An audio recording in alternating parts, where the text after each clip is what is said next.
Hello and welcome to Fireside Fairytales. My name is Rory, and you're watching the Varietal Literature YouTube page. Sorry for the little bit of a delay there. I couldn't figure out why my mic was working, and it was unplugged, which will do it, as you know. My goal tonight is to read you a few fairy tales and folk tales, in this case from a book called Mighty Mikko, which is a book we've been working through for a little while now. If you missed the last couple of episodes, that's fine, but there is something that will connect to the previous episode, but I will sort of address that as I get to that. Now, with that in mind, what are we specifically reading tonight? Well, there is the obvious title, yes, of course, playing the algorithm just a little bit. The first story we're going to read tonight is called The Mysterious Servant, and it concerns a boy who is prophesized to have to marry a horned woman, or put another way, a horny woman. I got messages from friends when I put that up that assured me that they laughed quite well, so I feel reassured even though I shouldn't. Now, with that said, that's not the only thing we're doing tonight. And if you are new here and you are not watching this live, check in the description below. There will be timestamps that allow you to jump ahead to whatever story you want to read, or hear read, rather. So the first story we're going to read is the one in the title, which is Mysterious Servant from Mighty Mikko, a book of Finnish fairy tales and folk tales. But in the second half, we're going to read other stories from Mighty Mikko. They are additional parts of Mikko the Fox, an epic that we're chipping away in the back half of our Fireside Fairytale episodes for a few weeks. And if you missed last week, it does help to go back and read it. They are interconnected, but they are pretty much little parables, or frankly more closer to like kind of jokes, kind of dark humor, really. Then they are like an interconnected, complex tapestry of stories. So like if you haven't seen last week, it's not absolutely crucial for enjoying the stories from Mikko the Fox that we're going to read this week. Jess says you've gotten my attention on this one. Yeah, it's a bit of a cheap shot, isn't it? I think I did the button one too high because I could feel it against my throat, and that's going to matter when I'm reading. Okay, let's not waste any additional time since I got a late start here. Our first story is called The Mysterious Servant, the story of a young man who respected the dead and was doomed to marry a horned woman. From Mighty Mikko, a book of Finnish fairy tales and folk tales. There was once a rich merchant who had an only son, and as he lay dying, he said, "Maddie, my boy, my end is approaching, and there are two things I want to say to you. The first is that I am leaving you all my wealth. If you are careful, you will have enough to suffice you for life. The second thing I have to say is to beg you never to leave this, your native village. At your birth there was a prophecy which declared that if ever you left this village, you would have to marry a woman with horns. Now that I have warned you in time, it will be your own fault if ever you meet this fate." Wow. Then the merchant died, and Maddie was left alone. He'd never before wanted to travel, but now that he knew of the fate which would overtake him if he did, he couldn't bear the thought of remaining a prisoner forever to his native village. What is the use of riches, he asked himself, if one can't travel over the broad world and see wonderful sights? Besides, if it's my fate to marry a horned woman, I don't see why sitting quietly at home is going to save me. No, I'm going to take my chances like a man. Come and go as I like. So he gathered his riches together, closed the old house where he'd been born, and started out into the bright world. He traveled many days, meeting strange peoples and seeing strange sights. At last, he settled down in a large city and became a merchant like his father. One afternoon, as he was out walking, he saw a crowd of men dragging the body of a dead man in the gutter. If you haven't watched any of the previous episodes, I should say a lot of these stories are pretty dark. So, heads up. They were kicking and abusing the dead body and calling it evil names. Maddie stopped them. "What is this you're doing?" he demanded. "Don't you know that disrespect of the dead is disrespect to God? Give over abusing this poor dead body and bury it decently, or God will punish you." "Let us alone," the men cried. "He deserves the abuse we're giving him. When he was alive, he borrowed money from us all, and then he died without repaying us. Are we to have no satisfaction at all?" With that, they resumed their abuse of the dead body. "Wait!" Maddie cried. "Tell me what the dead man owed you, and I will pay it." "He owed me 10 ducats," said one. "And me 100, shouted another. "And me 500. And me 1,000. "Come all of you to my house," Maddie said, "and I will pay you, but only on the condition that you first hand over the body to me and help me give it a decent burial." The men agreed. They helped Maddie bury the dead man and then went home with him. Each told Maddie the amount the dead man owed him, and true to his promise, Maddie paid them all. When he had paid the last man, he found that he had nothing left for himself but 9 silver kopecks. The dead man's debts had exhausted all the wealth his father had left him. It's quite a bit of debt. "No matter," Maddie thought to himself. "My riches would have done me no good if I'd stood by and allowed a poor dead man to be abused. What if I have nothing left? I'm young and strong, and I can go out into the world and make my livelihood somehow. I'll go home. I'll have one last look at my native village, and then I'll begin life anew." I do think it's interesting that he is a merchant at this point. Why can't he just continue his business? So dressed in shabby old clothes, with nothing in his pocket but the 9 silver kopecks, Maddie left the city where people were beginning to know him as a merchant and started back to his native village. He was soon met by a man who addressed him respectfully and asked to be engaged as his servant. "My servant!" Maddie repeated with a laugh. "My dear fellow, I'm too poor to have a servant. All I have in this world are 9 silver kopecks." "No matter, mister," the man said. "Take me anyhow. I will serve you well, and I promise you will not regret our bargain." So, why not? Maddie agreed, and they walked on together. The sun was hot, and by mid-afternoon, Maddie was feeling faint with hunger and fatigue. Remember, he has no money, so he's not eating or drinking anything. "Master," the servant said, "I will run ahead to the next village and order the landlord at the inn to prepare you a fine dinner. Do you come along slowly, and by the time you arrive, the dinner will be ready." "But remember," Maddie warned him, "I have no money to pay for a fine dinner." "Trust me," the servant said, and off he hurried. At the next village, he hunted out the best inn and ordered the landlord to prepare his finest dinner without delay. He was so particular that everything should be the best, that the landlord supposed his master must be some great lord. When Maddie arrived on foot, tired, travel-stained, and shabby, the landlord was amazed. "Those fine lords we have nowadays," he muttered scornfully, and he wished he had not been in such a haste to cook the best food in the house. But it was cooked and ready to serve, and so with an ill grace he served it. Maddie and his man ate their fill of good cabbage soup, fish and fowl, tender and juicy. It quite enraged the landlord to see poor men with such good appetites.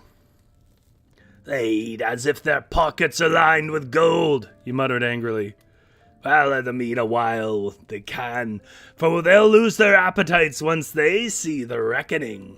The bill. When they finished eating, they rested, then called for the reckoning. It was much more than it should have been, but neither Matty nor the servant objected. Like a good fellow, the servant said, "Will you please lend me your half-peck measure?" And like a good fellow indeed, the landlord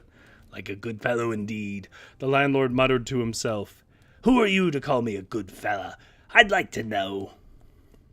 Nevertheless, he went out and got the measure. I do feel like I need to clarify what this is. To like, currency was like actual valuable metals usually. And so to check that you weren't, it was actually a kopek's worth of silver, you had little weights that were standardized from trade and you would put them on a scale. That's why. "Now, master," the servant said, "give me 3 of your 9 silver kopecks." The servant threw the 3 silver kopecks into the measure, shook the measure 3 times, and lo, it was filled to the brim with silver kopecks. The servant counted out the amount of the reckoning and handed the rest of the money to his master, and then he and Matty went on their way, leaving the landlord gaping after them with an open mouth. Day after day, the servant paid the reckoning in the same way at various inns, where they stopped until they reached at last Matty's native village and the old house that still belonged to him. They settled themselves there, and one day the servant said to Matty, "Now, master, you know your fate. For having left your native village, you know you are destined to marry the horned woman. You might as well do it at once, for you'll have to do it sooner or later." "That is true," Matty said, "and if I knew the whereabouts of the horned woman who is my fate, I should marry her at once." "In that case, we'll lose no more time." The servant said, "The king has 3 daughters." Oh, what a surprise. It's always 3. "All of whom are horned. This isn't generally known, but it is true. Let us go to the palace and present your suit. The king will give friendly ear, for there are not many suitors for daughters with horns."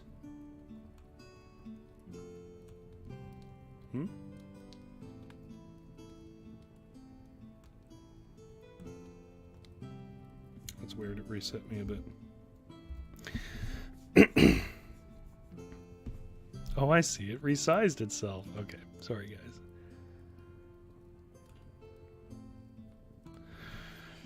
It's all just baling wire that holds this whole thing together.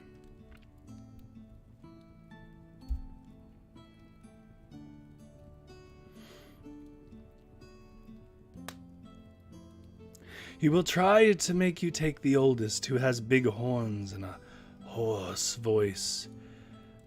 When she sees you, she'll whisper, 'Take me, take me.' But do you shake your head and answer, 'No, not this one.' Then the king will send his second daughter. Her horns are not so big, nor is her voice so hoarse. She too will whisper you, 'Take me, take me.' But do you again shake your head and answer, 'No, not this one.' Be firm, and the king will finally have to send for his youngest daughter. Her horns are just soft little baby horns, and her voice is just a little husky. Take her, and soon all will be well." By the way, I don't see anything wrong with a husky-voiced woman. That smoky voice, that's a very popular thing. So Matty and the servant went to the palace and got an audience with the king. "My master Matty," the servant said, addressing the king, "is desirous of marrying a wife with horns." The king was interested at once. "As it happens, I have a daughter with horns," he said. I'll have her come in. He sent for his oldest daughter, and presently she appeared. Her horns were long and thick. Take me, she whispered hoarsely as she passed Maddie. See what a fine girl she is, the king said, and what well-grown horns she has. But Maddie shook his head. No, your majesty. I don't think I want to marry this one. Of course, you must, follow the dictates of your heart, said the king dryly. However, come to think of it, my second daughter also has horns. Maybe you'd like to consider her.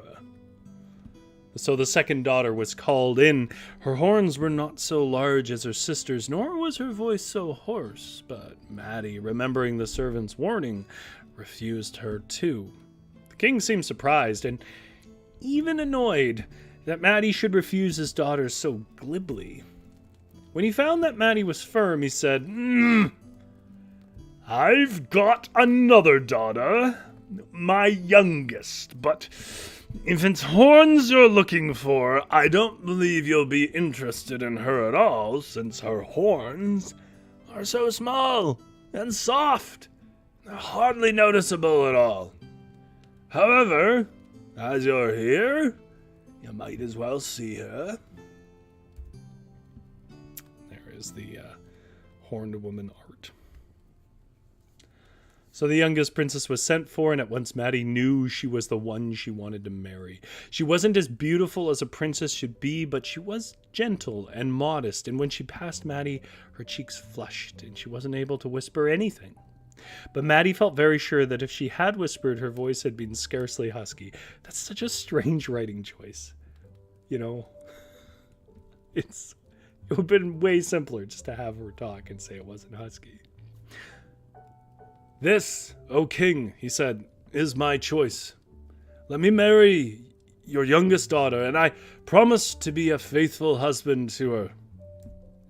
The king would have preferred to marry off the older princess for their horns were getting to be very troublesome, but as they all had horns, he was afraid to refuse Maddie's offer.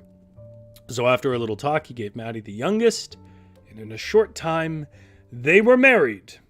And after the wedding feast, the king led the young couple to the bridal chamber and closed the door. They were a little more involved in that kind of stuff back then. It was frankly weird and uncomfortable. Maddie's servant, meantime, had gone out to the woods and cut some stout switches of birch. About to get real weird here, so just hang on to your buckles here.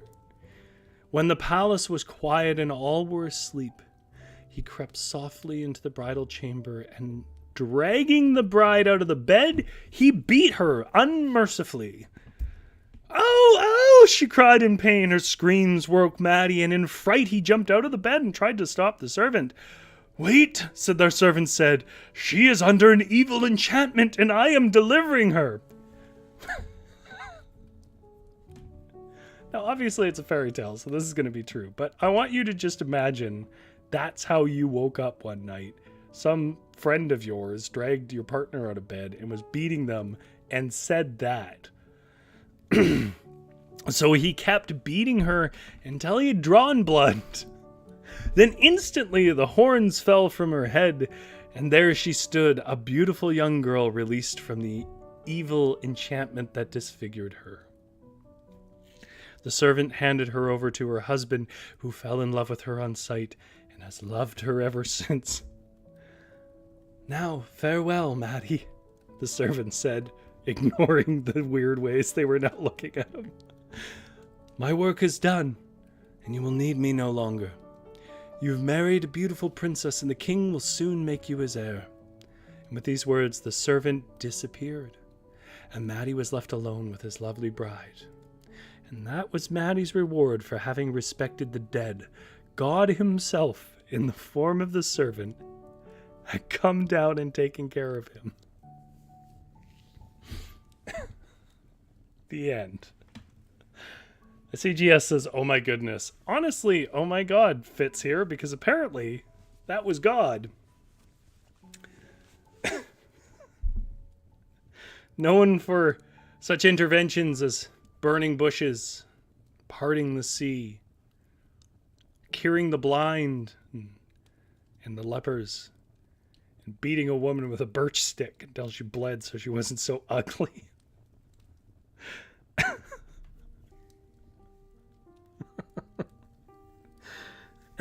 Like, I don't condone the views of these stories. I just think they're funny.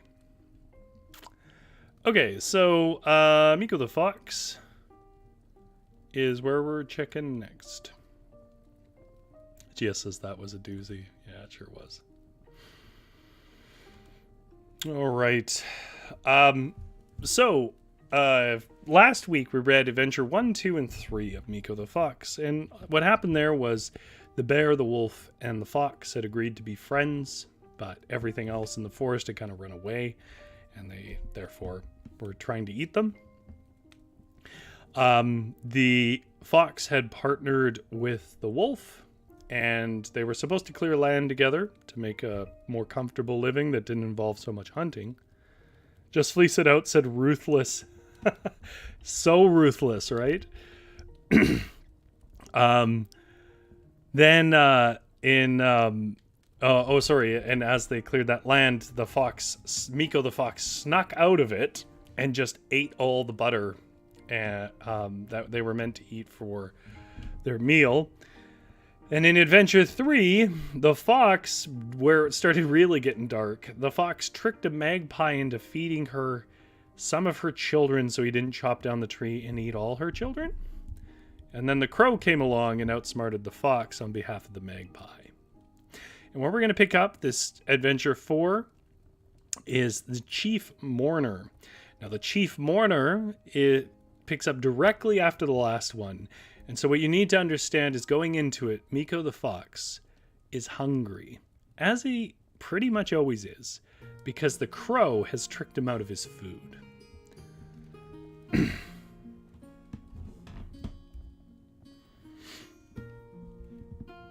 Mercy me, thought Mikko to himself as he watched Varys the crow fly away.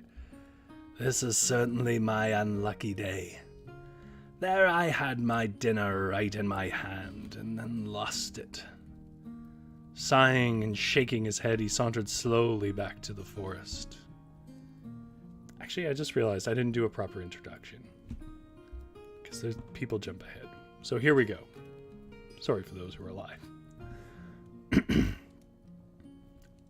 This is the Adventure 4. If you want to see Adventure 1 through 3, watch last week's episode. But this is Adventure 4 of Mikko the Fox, an epic tale of a little fox who steals a lot of food from Mighty Mikko, a book of Finnish fairy tales and folk tales. Adventure 4, the Chief Mourner, picking up right after Adventure 3, where he was tricked out of his food by a crow. Mercy me, thought Mikko to himself as he watched Varys the crow fly away. This is certainly my unlucky day. There I had my dinner right in my hand and then lost it. Sighing and shaking his head, he sauntered slowly back to the forest. Now it happened that Osmo the bear had just lost his wife and was out looking for someone to bewail her death. The first person he met was Pekka the wolf. Pekka, he said, my wife is dead, and I'm out looking for a good strong mourner. Can you mourn?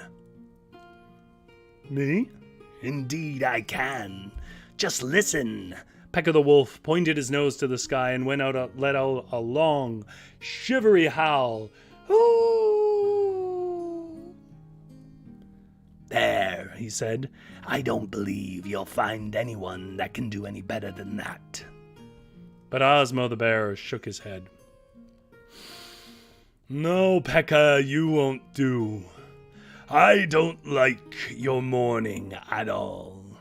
The bear ambled on. Presently, he met the hare.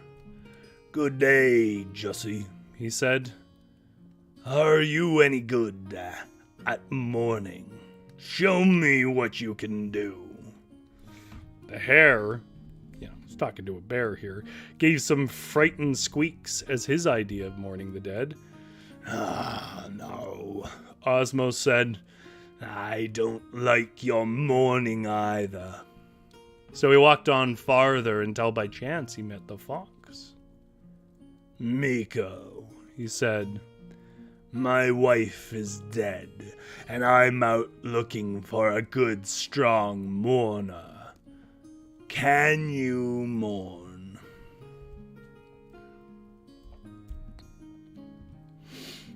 Can I? Indeed I can, the fox declared. I am a marvel at mourning. I can wail high and low and soft and loud, just any way you want. Listen. And Mikko, beginning with a little whimpering sound and a slowly rose to a high, heart-rending cry.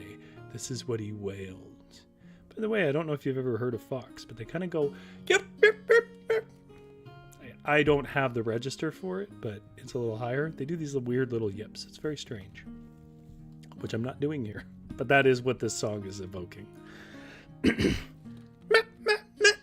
The bear's wife is dead. Lax, lax, lax. No more will she spin the flax. Eyes, eyes, eyes. No more will she bake the pies. Arr. No more will she drive the mare. Shakes, shakes, shakes. There'll be no more little cakes. Doth. Throw the pots on the hearth, for the bear's wife is dead. Mend. Osmo the bear was deeply moved. Beautiful, he grunted hoarsely. How well you knew her. Come home along with me, Mikko, and start right in. Oh, how beautifully you wail. So Mikko went home with the bear, and the old bear wife was laid out on a bench in the kitchen. Have you ever seen a bear? That must be one hell of a bench.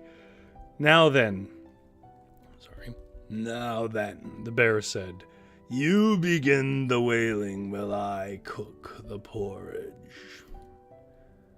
No, Osmo, the fox said. I couldn't possibly wail in here. The place is full of smoke, and my voice would get husky in 2 minutes. Can you lay her out in the storehouse? The bear demurred, but the fox insisted and at last had his way. So together they dragged the body of old bear wife out to the storehouse. I can't imagine the fox was being much help there. The fox stood beside the body and ready to begin his wailing. Me. The bear went back to the kitchen. The moment the bear was out of sight, Mikko, of course, that little rascal, instead of bewailing the old bear wife, began gobbling her up. If you expected anything else, you missed last week. He just gobbled and gobbled and gobbled as fast as he could. What's the matter? The bear called out after a few minutes. Why don't you begin? The fox made no reply, but kept on gobbling as hard as he could. Mikko! The bear called out again. What's the matter? Why aren't you howling? But by this time, the fox had made a good dinner, and so he called back. Ugh, don't bother me. I'm busy eating. Yum, yum, yum. Bear meat is awful good. Just give me a good few more minutes and I'll be finished. At that, the bear rushed out of the kitchen in a terrible rage, but the fox was already running off, and the bear was unable to catch him. He did hit the end of his tail with a long spoon with which he'd been measuring the meal, but that was all. Mikko the rascal got safely away. However, to this day, his tail shows the white mark of the meal. Which I do like that kind of stuff in fairy tales, where it tries to explain natural phenomenon. If you've never seen a picture of a fox, Not every fox, but most foxes are sort of reddish with a pale tail. Carrying on then, Adventure 5 with Mikko the Fox, which picks up again pretty much right after that one. This is called Miri the Cat. One day while the fox was out walking in the forest, he met a stranger. "Good day," he said. "And who are you?"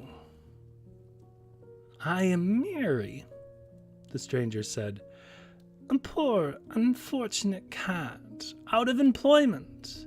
I had service in a decent family, but I've had to leave them." "Did they treat you badly?" the fox asked. "No, it wasn't that. They were considerate enough, but they kept getting poorer and poorer until finally they hadn't food enough to feed us animals. Then I overheard the master say that soon they'd be forced to eat us, and that they'd begin with me. At that I decided it was time for me to run away. And here I am." "My poor cat," Mikko said. "You've had such a cruel experience. Why don't you take service with me?" "Will I be safe with you?" the cat asked. "Will you protect me?" "Will I?" the fox repeated boastfully. "My dear Miri, once it becomes known that you are Mikko's servant, all the animals will show you wholesome respect." "Then I'll enter your service," the cat said. So the bargain was struck, and the fox at once began to train his new servant. "Now, Miri, tell me, what would you do if you suddenly met a bear?" "Well, there's just one thing I could do, master. I'd run up a tree." The fox laughed. Yep. "You must have more ways than one to meet such a situation. Take me now. There are any of 100 things I could do if I met a bear." Just then, Osmo the bear ambled softly up behind the fox. Not too happy about him eating his wife, I'm sure. The cat saw him and instantly flew up the tree. Before the fox could move, though, Osmo clutched him firmly on the shoulder with his teeth. "Oh, master, the cat called down from the tree. "What's this?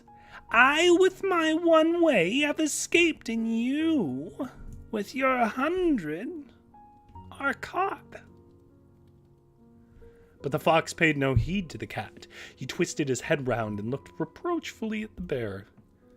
"Why, Osmo, my dear old friend," he said, "what in the world do you mean of taking hold of me so roughly?" "Ouch, you're nipping my shoulder. Really, you are. I don't understand why you're acting this way. Here, I've always been such a good friend to you. So faithful. So true, so—" "What?" rumbled the bear. "Faithful, true, oh, you—" Osmo's feelings overcame him to such an extent that he opened his jaws to roar out freely his denial of the fox's hypocrisy. "Ah!" That gave the fox just the chance he wanted. He jerked quickly away and fled. The bear was left standing with his mouth wide open. Later, when the bear had ambled off, the fox returned and called the cat down from the tree. "You see, Miri," he remarked casually, "it wasn't anything at all for me to get the best of the bear." You could see he had vastly impressed the cat, so he let the subject drop. "Come along, Miri," he said. "It's time for us to go home." And that introduces the new character, Miri the cat, who is in service to the fox. Now, that's interesting to me because if there was anything I would say about a cat, is they serve no one. But I don't know. We'll see what comes of it. Jess says, Osmo the bear is back. Yes! Yeah, it is actually interconnected. It is an actual epic in some senses. It's just structured around forest animals, which is such an interesting idea for me. I don't know how much it really affects anybody else, but if you're like used to sort of these tales and the structures they imply, it is an interesting take. Anyways, we have time enough for one more story. This one still involves Miri the cat.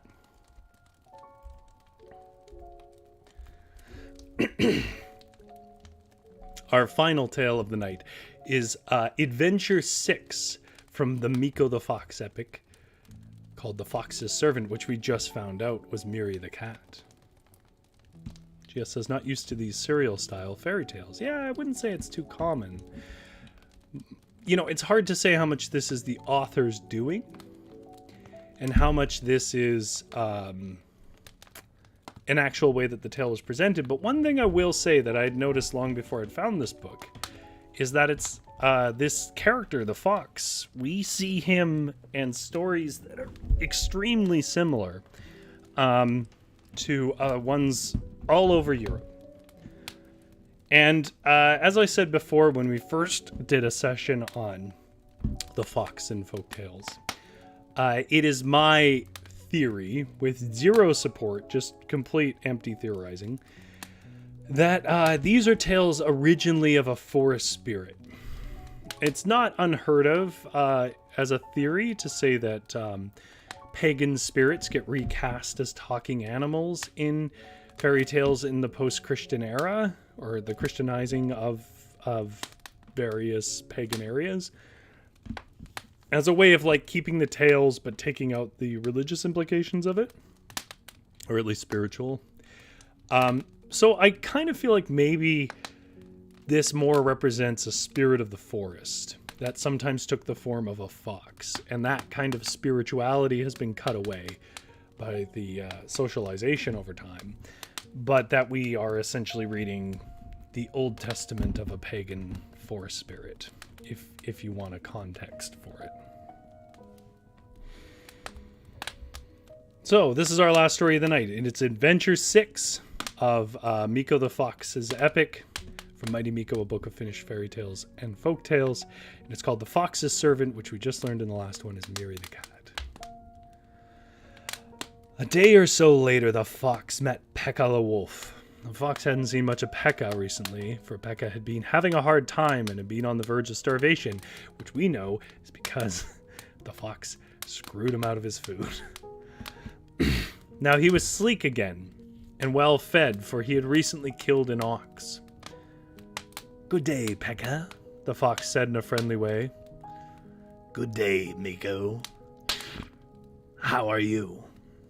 "Very fine indeed," the fox said. "You see, I have a new servant. Oh, he's a wonderful servant. He's not too big to look at, you know, but he's so strong and quick that he'd jump on you in a minute and eat you up before you knew what was happening."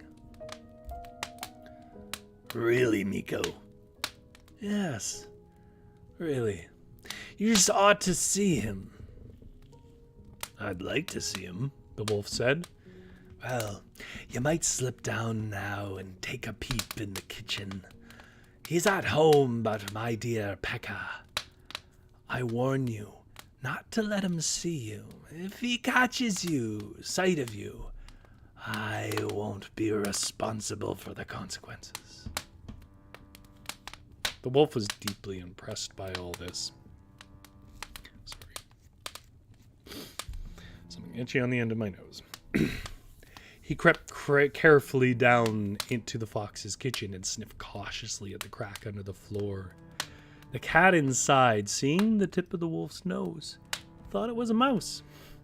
pounced on it with all his claws and gave the wolf a mighty fright as he bolted madly off into the forest. And if you've ever had uncut claws in you from a cat, they really hurt. He was still panting when he met the bear. Osmo, he said, have you heard about that awful creature that Mikko has for a servant? The bear had heard nothing, so the wolf related to him his own terrifying experience. The bear's curiosity was aroused. I must have a glimpse of this wonderful servant, he said, and ambling off in the direction of the fox's kitchen. I'll wait for you here, the wolf called after him. And I warn you, Osmo, be careful. The bear, when he got to the fox's kitchen, quietly stuck his nose under the crack of the door and squinted inside,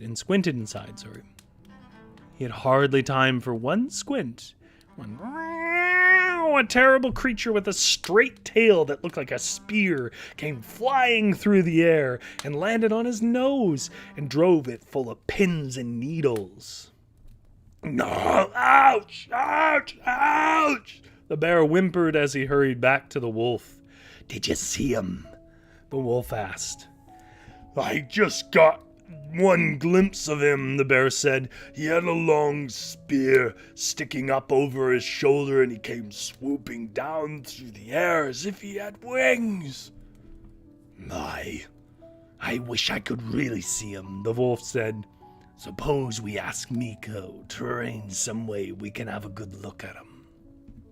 So they went to the fox, and Mikko, the rascal, said, Well, now, if you make a feast and invite my servant, I think I will come. All right, so the wolf said. That's what we'll do. I've still got some of that ox. It will make a fine feast. So they roasted the remains of the ox and set it out. Now, I'll go get my servant, said the fox. When you hear us coming, you two hide someplace where you can see us, but we can't see you. If my servant at once sees you, I won't be responsible for the consequences. So the wolf hid in some bushes nearby, and the bear drew himself up into the branches of the tree. Well, the fox and the cat arrived and sat them down to the feast. Now it happened that the wolf was not able to see, so he tried to twist himself around into a better position. The cat caught a glimpse of the wolf's tail moving in the bushes. It did what a cat does. Instantly pounced on it. With one terrified whoop, the wolf jumped up out of the bushes and fled into the forest as fast as he could. In fright, the cat scampered up the tree, and the bear, of course, supposed that the awful creature was now after him. In his frantic efforts to escape, he tumbled down out of the tree and broke 2 ribs. But for all that, he made off too terrified to look back. So the fox and the cat were left to finish that ox in peace. And that's all we're going to read tonight. As I said, what I'm going to continue doing is I will read other stories in the first part, and then in the back half I will continue reading this Mikko the Fox thing. Now, the only reason I'm not making Mikko the Fox the focus is, frankly, it doesn't do very well. I want to read it. I want to put it back out in the world. But I understand it's not very popular. So I'm just sort of putting one story up front. And then for those who want to stick around for the whole thing, we will eventually get through all the Mikko the Fox's tales of adventure. So, GS gave a few things here. Miri sounds interesting. Yeah. And says smoke and mirrors. Yeah, Mikko the Fox. always tricking for food. And by the way, like, as much as it's like, what a jerk Mikko is, if you've ever sort of seen a fox, they do that. They just steal every food they can get. They're kind of somewhere between a cat and a dog, but they're a little more cat-like. Bold, though. GS says, well done, Rory. Thank you. Well, thank you, GS. And thank you, everybody else who tuned in. Of course, we have a whole playlist of stuff. So if you guys enjoyed that, you can go back and watch it. Please remember to like and subscribe. I mean, it's pretty warm right now, but keeping with the fiction of it, I will keep the fire roaring. You guys have a good sleep, and I will see you next Tuesday at 6:30.